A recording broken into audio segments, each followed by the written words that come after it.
तालीम से ज्यादा अहम तहजीब। बड़ी दौड़ धूप के बाद वो ऑफिस पहुंच गया। आज उसका इंटरव्यू था। वो घर से निकलते हुए सोच रहा था, ऐ काश आज मैं कामयाब हो गया तो फौरन अपने पशीतनी मकान को खैर बात कह दूंगा और यहीं शहर में क्याम करूंगा।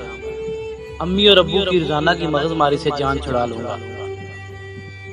सुबह जागने से लेकर रात को सोने तक होने वाली मगजमारी से उकता गया हूँ, बेजार हो गया हूँ। सुबह गुस्ल खाने की तैयारी करो तो हुक्म होता है पहले बिस्तर की चादर दुरुस्त करो, फिर गुस्ल खाने जाओ। गुस्ल खाने से निकलो तो फरमान जारी होता है नल ठीक से बंद कर दिया, तौलिया सही जगह पर रखा है या यूं ही फेंक दिया।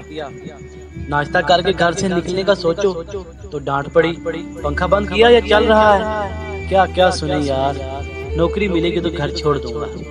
ऑफिस में बहुत से उम्मीदवार बैठे बॉस का इंतजार कर रहे थे। 10 बज गए थे। उसने देखा कि पैसेज की लाइट अभी तक जल रही है।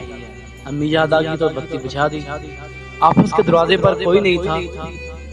बाजू में रखे हुए वाटर कूलर से पानी रिस रहा था, उसको बंद कर दिया। वाला साहब की डांट याद आ गई थी। बोर्ड लगा था इंटरव्यू दूसरी मंजिल पर होगा। सीढ़ी की लाइट भी जल रही थी। इसे बंद करके आगे बढ़ा तो एक कुर्सी सारी राह दिखाई दी।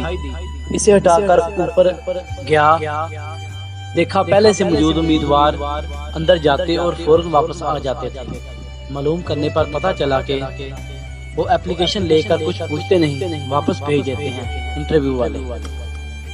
मेरा नंबर आने पर मैंने अपनी फाइल मैनेजर के सामने रख दी। तमाम कागजात देखकर मैनेजर ने पूछा, कब से ज्वाइन कर रहे हो? इनके सवाल पर मुझे यूं लगा जैसे आज 1 अप्रैल हो और ये मुझे फूल बना रहे हैं। मैनेजर ने महसूस कर लिया और कहा कि अप्रैल फूल नहीं, हकीकत है।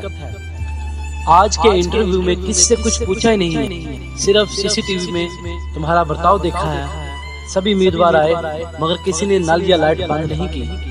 मुबारकबाद के मस्तक हैं तुम्हारे वालिदैन कि जिन्होंने तुम्हें तमीज और तहजीब सिखाई।